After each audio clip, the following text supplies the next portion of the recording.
자, 2025년 11월 대한민국 CCTV 조달 시장. 이 판이 지금 어떻게 돌아가고 있는지 궁금하시죠? 오늘 저랑 같이 이 역동적인 시장의 속살을 한번 제대로 파헤쳐 보겠습니다. 자, 바로 본론으로 들어가죠. 이 시장, 도대체 판돈이 얼마나 될까요? 지금 화면에 딱 보이는 이 숫자, 이게 바로 지금까지 쌓인 누적 시장 규모거든요. 와, 무려 6,497억 원, 거의 6,500억 원에 달하는 진짜 어마어마한 시장입니다. 그렇다면 말이죠. 이 어마어마한 거의 6,500억 원짜리 파리를 과연 누가 나눠 먹고 있을까요? 오늘 분석은 바로 이 질문에 대한 답을 찾아가는 과정입니다. 이 치열한 경쟁에서 누가 얻고 있는지 지금부터 같이 한번 보시죠. 자, 그럼 제일 먼저 시장을 이끌고 있는 선두주자들부터 한번 볼까요? 근데 이게 재미있는 게요. 이 시장은 절대 공평하게 나눠져 있지가 않아요. 소수의 아주 강력한 플레이어들이 시장의 대부분을 꽉 쥐고 있는 그런 구조거든요. 바로 이 도넛 차트를 보시면 그게 아주 그냥 한눈에 딱 들어옵니다. 보세요. 딱 5개 회사가 전체 시장의 36.1%를 가져가고 있어요. 그럼 나머지 60%가 넘는 이 파이를 수많은 다른 회사들이 정말 치열하게 나눠 먹고 있다는 얘기죠. 상위 5개사로의 쏠림 현상이 얼마나 심한지 바로 감이 오시죠? 자, 그럼 그 주인공들이 누군지 한번 제대로 들여다볼까요? 1위, 주식회사 비아림포텍. 와, 점유율이 무려 8.9%입니다.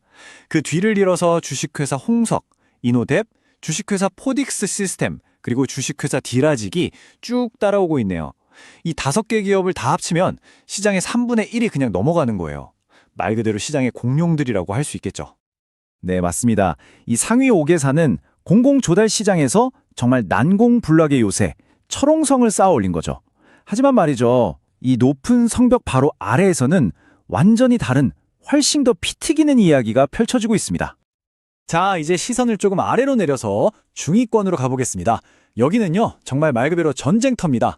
단 1%도 아니고 소수점 단위의 점유율을 뺏기 위해서 수많은 기업들이 혈투를 벌이고 있어요. 이 그래프를 한번 보세요. 중위권 경쟁이 얼마나 빡빡한지 바로 느껴지실 겁니다. 자, 10위 업체가 1.6%, 15위가 1.1%, 20위는 1.3%, 순위는 막 5계단, 10계단씩 차이가 나는데 점유율 차이는 거의 없죠? 이건 뭐 정말 종이 한 장 차이로 순위가 매일같이 뒤바뀌고 있다는 뜻입니다. 이걸 월별 실적으로 쪼개서 보면요, 이 경쟁의 온도가 훨씬 더 뜨겁게 느껴집니다. 지금 13위랑 14위를 보세요. 11월 한 달 매출 차이가 고작 7천만 원 정도밖에 안 나요. 이건 진짜 중소규모 계약 하나만 터져도 순위가 바로 뒤집힐 수 있다는 얘기거든요. 그야말로 살얼음판을 걷는 경쟁인 거죠. 결국 이겁니다. 최상위 몇 개 기업을 딱 빼고 나면 이 시장은 엄청나게 잘게 쪼개져 있다는 거죠. 수십 개의 기업들이 정말 그 0.1%의 점유율이라도 더 가져오려고 치열하게 싸우고 있는 그런 형국입니다. 그런데 말입니다. 이 데이터를 쭉 들여다보다 보면 아주 이상하고 어떻게 보면 좀 미스테리한 현상을 발견하게 돼요. 바로 매출 제로의 미스테리인데요. 이게 사실은 이 조달 시장의 아주 중요한 본질을 보여주는 단서가 됩니다. 자, 이게 바로 그 질문입니다. 아니, 어떻게 한 달 동안 매출이 단 1원도 없는 회사가 시장 전체의 4.4%나 차지할 수 있는 걸까요? 상식적으로는 이게 말이 안 되잖아요. 그쵸? 이 표를 한번 보세요. 이 기묘한 패턴이 아주 명확하게 보입니다. 주식회사 인텔리빅스, 렉센준 주식회사, 주식회사 세오, 이 회사들 전부 11월 매출이 0원이에요. 빵원입니다. 그런데 누적 매출액을 보면 수백억 원대, 시장 점유율도 4% 안팎으로 엄청나게 높아요. 그러니까 한 달 동안은 아무 일도 안 한 것처럼 보이는데 실제로는 시장의 강력한 플레이어라는 거죠. 이 미스터리를 푸는 열쇠는 바로 대규모 계약주기라는 개념에 있습니다. 이게 뭐냐면 정부 조달 사업이라는 게 우리가 월급 받듯이 매달 따박따박 매출이 들어오는 구조가 아니라는 거예요.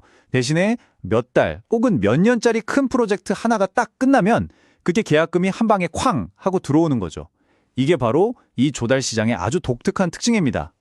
그러니까 월 매출이 0원이라고 해서 이 회사 망했나? 이렇게 생각하면 완전히 오산이라는 겁니다. 이건 실패의 신호가 전혀 아니고요. 오히려 이 회사는 지금 엄청 큰 프로젝트를 진행하고 있구나 라는 증거로 봐야 한다는 거죠. 그래서 이 시장은 긴 호흡으로 지켜봐야 합니다. 자, 그럼 지금까지 우리가 살펴본 내용들을 바탕으로 핵심만 딱딱 짚어서 정리해 보겠습니다. 이 시장이 어떤 구조로 돌아가는지 이것만 아시면 됩니다. 이번 순위 분석이 우리에게 알려주는 핵심 딱 4가지로 요약할 수 있습니다. 첫째, 이건 약 6,500억 원 규모의 거대한 판이다. 둘째, 상위 5개 회사가 36% 이상을 먹는 철저히 그들만의 리그다. 셋째, 그 아래에서는 소수점 자리를 놓고 피 튀기는 전쟁이 벌어지고 있다. 그리고 마지막 넷째, 월 매출 0이 나와도 이상하지 않은 프로젝트 기반의 독특한 시장이다. 이 4가지가 바로 이 시장의 전체 그림이라고 할 수 있겠습니다. 자, 그럼 마지막으로 미래에 대한 질문 하나를 던지면서 마무리해볼까 합니다. 요즘 영성 감시 분야의 핵심은 뭐니 해도 AI와 데이터 분석 기술이잖아요. 그렇다면 과연 2026년에는 이런 신기술을 무기로 장착한 새로운 다크호스들이 나타나서 지금 이 견고해 보이는 순위표를 완전히 뒤흔들어 놓을 수 있을까요? 바로 이 지점에서 이 시장의 미래가 더욱더 흥미로워지는 것 같습니다.